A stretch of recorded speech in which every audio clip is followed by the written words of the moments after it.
මේ ආපදා තත්ත්වයේ විසින් පූර්ණ හානියට ලක්වුණු සහ ඉවත් කළ යුතු කණ්ඩායම අපි හඳුනාගන්නවා. ඒ වගේම දීර්ඝ කාලීන ලෙස මේ ප්‍රදේශවල ජීවත් වෙන්න සුදුසු නැහැ කියලා අධ්‍යවදානම් කියලා කණ්ඩායමක් අපි හඳුනාගෙන තියෙනවා. පහුගිය අයවැය ලේඛනයෙන් මේ දෙවෙනි කීප කණ්ඩායමට යෝජනා ක්‍රමයක් අපි හදලා තියෙනවා. ඒක විශේෂයි. ඒ වගේම ඒ වෙලාවේ පවුල් 15000ක් හඳුනගෙන තිබුණා. තව 9000ක් වගේ ඉතුරු වෙලා තිබුණා. ඒ 9000 අධීර කීපෙන් ඉවත් කිරීම තමයි ඒකේ සැලසුම තියෙන්නේ. එතකොට ඒ යෝජනා ක්‍රමයයි මේ දිට්වා සුලිකුණාටුව රාවුණු නිවාස අහිමිනුවගේ යෝජනා ක්‍රමයේ ක්‍රම දෙකක්. මොකද මේක විශේෂ තත්වයක් ආපදාවක්. අතනවිල්ලා ඒගොල්ලෝ ජීවත් වෙනවා නුසුදුසු තැනක. හැබැයි ක්‍රමානුකූලව ඉවත් කරනවා. එතකොට ක්‍රම දෙකක් තමයි අපි අනුගමනය කරන්නේ. දැන්ට දිට්වා සුලිකුණාටුවට අහුණු අයගේ අපි කණ්ඩායම් තුනක් හඳුනාගන්න තියෙනවා. එක පූර්ණ හානි ලෙස නිවාස ලබා දී දෙකක් මුළුමනින්ම නිවාස අහිමුණු කණ්ඩායම. ඒගොල්ලෝගේ නිවාසවල ජීවත් වෙන්න බෑ අද. ඊයේ චක්‍රලේඛ නිකුත් කළා තිබෙනවා පූර්ණ හානි නිවාසයක් හඳුනාගන්නේ කොහොමද කියලා. ඒක. දෙවෙනි කණ්ඩායම ඒගොල්ලන්ගේ නිවාස අර්ධ ලෙස හානි වෙලා තිබෙනවා. ඒත් එයාට එතන පදිංචි වෙන්න සුදුසු නැති බව NBR වලින් කියනවා. තුන්වෙනි කණ්ඩායම එයාගේ ගෙට හානියක් සිද්ධ වෙලා නැහැ. ඒත් එතන පදිංචි වීමට නුසුදුසුයි කියලා NBR වලින් කියනවා. මෙවැනි කණ්ඩායම් තුනක් අපි හඳුනාගෙන තියෙනවා. ආසන්න වශයෙන් ගත්තොත් දැනට ඇවිල්ලා තියෙන වාර්තාන මේ කණ්ඩායම් තුනේ එකතුව 20000ක් පමණ වෙනවා. පූර්ණ වශයෙන් 6000ක් විතර ඉන්නවා. ඊට පස්සේ අර්ධ හානි වෙලා සුදුසු නැති 8000ක් විතර ඉන්නවා. හානිය සිදු වෙලා නැහැ ඒත් පදිංචි වීමට නුසුදුසු 6000ක් පමණ ඉන්නවා. 20000 35000 අතර ප්‍රමාණයක් මේ ගුණයට අපිට ඇතුළත් වීමට ඉඩ තියෙනවා. ඒතර අපි සකස් කරලා තියෙන වැඩ පිළිවෙල ආකාර කීපයකට. පළවෙනි එක තමයි ඒගොල්ලන්ගේම ඉඩමේ යලි පදිංචි වෙන්න පුළුවන්. ඒතකොට නායම් ප්‍රදේශ නෙවෙයි විශේෂ ගම් වතුරට අහුණු ප්‍රදේශ මේ වගේ විශාල ගම් වතුරකට පමණක් යට වෙන ප්‍රදේශ තියෙනවනේ. ඒතකොට එයාට ඉඩමක් තියෙනවනේ. එක්ක එයා හානි වුණු තැන ඉඩම එක්ක එයාට වෙන තැනක ඉඩමක් තියෙනවා. අන්න ඉඩම තියෙනවා නම් අපි එයාට ලක්ෂ 50ක් ලබා දෙනවා අධීර තුනකින්. ලක්ෂ 20 15 කින අධීර තුනකින් අපි එයාට එයාගේ ගෙදර නිවස හදා ගන්න ලබා දෙනවා. මම ඒක තමයි අපිට තියෙන පළමු ඉක්මම්ම පියවර. වේගෙන් අපිට ඒගොල්ලන්ට හදාගන්න පොළොපින් 9 වෙනිදා අනුරාධපුරයේ සහ කුරුණෑගල එම නිවාස ව්‍යාපෘතිය පටන් ගන්නවා. දෙවෙනි එක තමයි එයා කියනවා නම් මට ලක්ෂ 50 දෙන්න මට ගෙයක් මිලදී ගන්න පුළුවන්. අපි යාට ගෙයක් මිලදී ගැනීම සඳහා ලක්ෂ 50 දෙන්න. ඒකට ඒකත් අපිට විශ්ල කරන්න ලේසි. ලක්ෂ 50 තියෙනවා. එයා නිවසක් මිලදී ගන්න.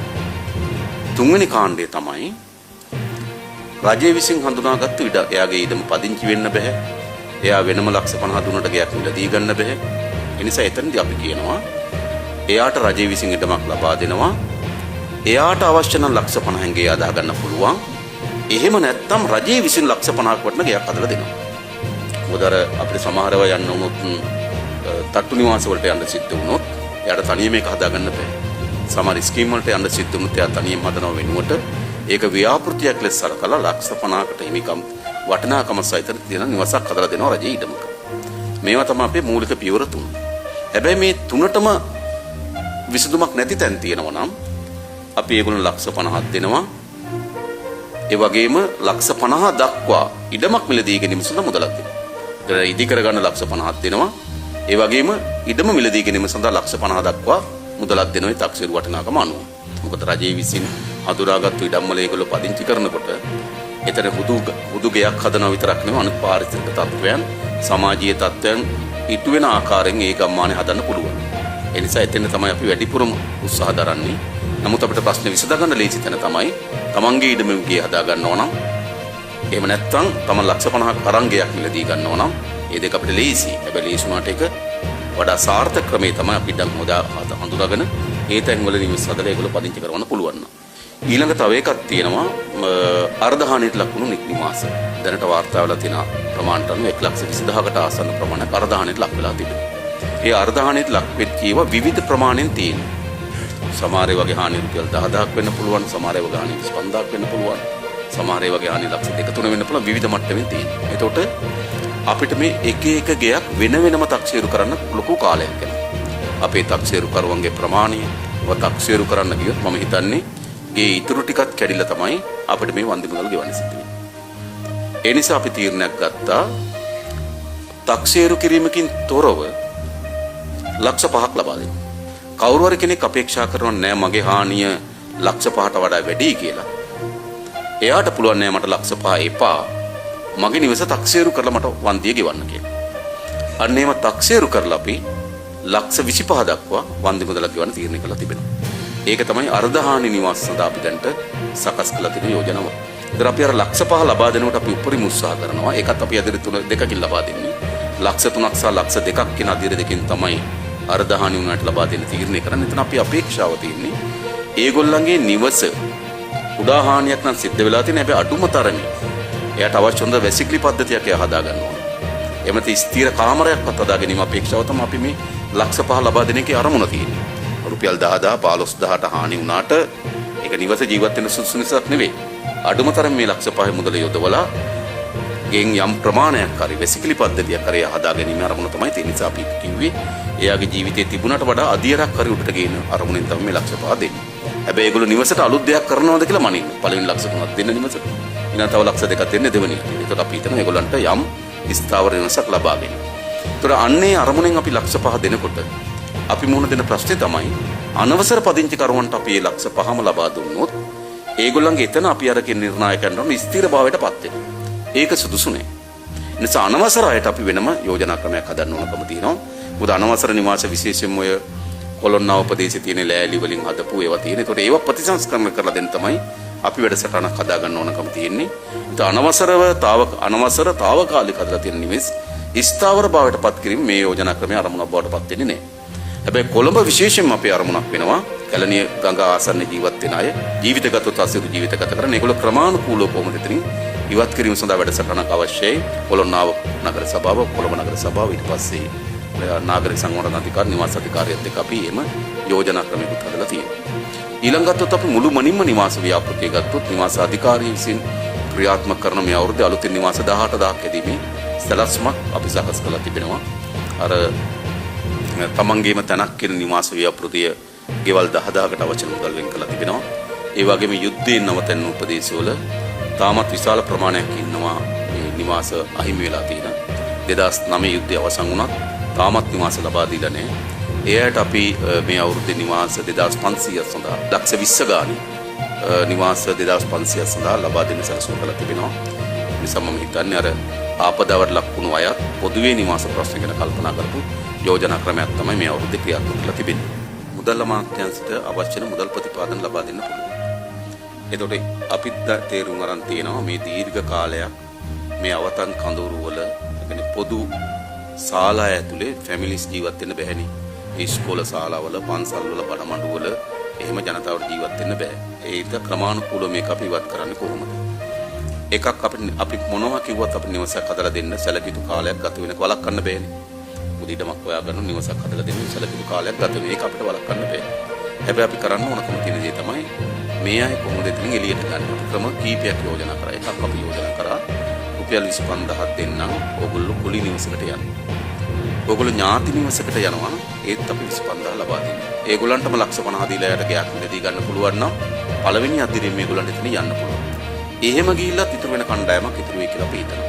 එහෙම ඉතුරු වෙනොත් දැන් අපි දිස්ත්‍රික්ක වලින් හඳුනාගෙන තියෙන රජයේ තියෙන ගොඩනැගිලි. ඒ ගොඩනැගිලි පාටිෂන් කරලා මේගොල්ලන්ට ෆැමිලි එකක් හැටියට ජීවත් වෙන්න පුළුවන් වටපිටාව හදන එක. නිසා ක්‍රමානුකූලව ඒගොල්ලෝ තනි නිවසකට යැවීම සඳහා තමයි වැඩ පිළිවෙල සකස් කරලා තිබෙන්නේ. මට හිතෙන්නේ දැන් මේකේ තියෙන ප්‍රධාන දේ තමයි තේරෙනවා. මේකේ ප්‍රධානම වැඩේ තියෙන ප්‍රාදේශීය ලේකම් මට්ටමින් තමයි මේක ක්‍රියාත්මක වෙන්නේ. මුදල් අමාත්‍යාංශයට ප්‍රතිපත්තිය තීරණ ගන්න පුළුවන්. ඉසාපත්තුමාට තොරතුරු ගන්න පුළුවන්. හැබැයි ක්‍රියාත්මක වීමේ ඒකකය ප්‍රාදේශීය ලේකම්තුමා.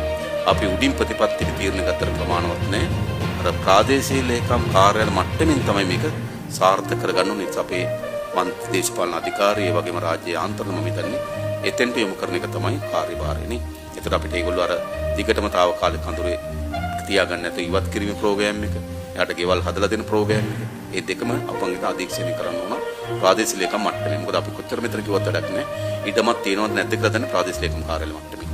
ඒ දිස්ත්‍රික් ලේකම්තුමාට තියෙන ඇත්තටම අර ප්‍රාදේශීය ලේකම්තුමාලා දෙන තොරතුරු තමයි දිස්ත්‍රික් ලේකම්තුමා ගාව තියෙන්නේ. අපේ ආර්ථික විශාල පංගුවක් තියෙන අවිධිමත් ආර්ථිකයක්. ඇත්තට හරිම ගත්තොත් ඕනෑම ව්‍යාපාරිකයෙක් නිසි පරිදි ලියාපදිංචි විය යුතුයි. එක්කෝ ප්‍රාදේශීය ලේකම් කාර්යාලය තුල එහෙම සමාගම් රෙජිස්ටර් කාර්යාලය එහෙම නැත්නම් මේ කර්මාන්ත අමාත්‍යාංශයේ විවිධාකාර ලියාපදිංචි කිරීම ක්‍රම තියෙනවා. නමුත් අපි දන්නවා ප්‍රායෝගික විශාල ප්‍රමාණයක් වෙනවා එවැනි ලියාපදිංචි නොවුණු. දැන් අපි ලියාපදිංචි වුණායට අපි ප්‍රෝග්‍රෑම් එක හදලා තියෙනවා. අපිට ප්‍රශ්නේ තියෙන්නේ ලියාපදිංචි නොවුණු ව්‍යාපාරිකයන් මොකද කරන්නේ? ඒතර ඒක මැනගන්නේ කොහොමද? දැන් මම දන්නවා රුවන්වැලි සෑයාවට මල් විකුණන කට්ටිය. ඒගොල්ලන්ගේ ඔක්කොම මේ හට් ටික ගලවගෙන යනවා. එහෙම නැත්නම් අපි බැලුවොත් ඔය පාරායිනේ පළතුරු වෙලවලු විකුණන. ඒගොල්ලන් හට් එක ගලවගෙන ගිහින්. හැබැයි ඒගොල්ලෝ කොතනකවත් රෙජිස්ටර් වෙලා නැහැ. හැබැයි ඒගොල්ලෝ එතනින් තමයි තමන්ගේ මූලික ජීවිකාව පවත්වාගෙන ගියේ. නේද? ඒ නිසා අපි දිසාපතිතුමාට දැනුම් දීලා තිබුණා. අපිට තාම මොන මට්ටමේ යෝජනාවක්ද යන්නේ කියලා අපිට කියන්න බෑ. ඒක කොච්චර ප්‍රමාණයක්ද සහ මොනතරම් විවිධත්වයක් තියෙනවද? මාළු ලෑල්ලක් තියාගෙන මාළු විකුණන එකයි නේද? එහෙම නැත්නම් තව පොඩි ස්ථාවර එළවලු විකුණන තැනක් හදාගන්න එකද විවිධත්වයක් ගොඩක්. ඒ නිසා අපි දිසාපතිතුමාලට දැනුම් දීලා තියෙනවා අපිට අක්‍රමවත් අවිධිමත් ව්‍යාපාරික ශේත්‍රයේ නියුතුණු අයගේ වාර්තා ටික එවන්න කියලා. මොන මට්ටමේ අයද මොන වගේ අයද කියලා. අන්න ඒවා ආපුවම අපිට අපි හිතනවා ආධාරයක් ලබා දී යුතුමයි. මොකද ඒගොල්ලෝ දෛනික ජීවත් වෙන එකේ. අද එළවලු විකුණන අද හාල් ටික ගෙනාවා. අද මල් ටික විකුණන දරුවට පොතක් කරන්න ඕනේ. ඒ කියන්නේ ඒගොල්ලෝ තමයි ඇත්තට මේ ව්‍යාපාරයේ දෛනිකව තමන්ගේ ජීවිතේ පවත්වාගෙන ගියේ ව්‍යාපාරය. ඒ නිසා ඒගොල්ලන් නැවත ඒක ආරම්භ කරන්න දායකත්වයක් ලබා දී යුතුම. දැන් ඒගොල්ලෝ ආරම්භ කරලා තියෙන්නේ අර මාසේ පොලියට 10ට 20ට සල්ලි අරගෙන තමයි ආරම්භ කරලා තියෙන්නේ. නමුත් එහෙම ඒගොල්ලන්ට ව්‍යාපාර කරන්න බෑ. 10 20 පොලියට ගම් වලින් අරගෙන තමයි ව්‍යාපාර ආරම්භ කරලා තියෙන්නේ. හැබැයි අපිට හොඳ දත්ත ටිකක් අවශ්‍යයි. ඒ නිසා අපි දිසාපතිතුමාට දැනුම් දීලා තියෙනවා. ඒක ඉක්මනින්ම අපිට තොරතුරු එවන්න යම් සහනයක් ලබා දී යුතුමයි මේ අවිධිමත් ආර්ථිකයට නැවත ආර්ථිකය පටන් ගන්න.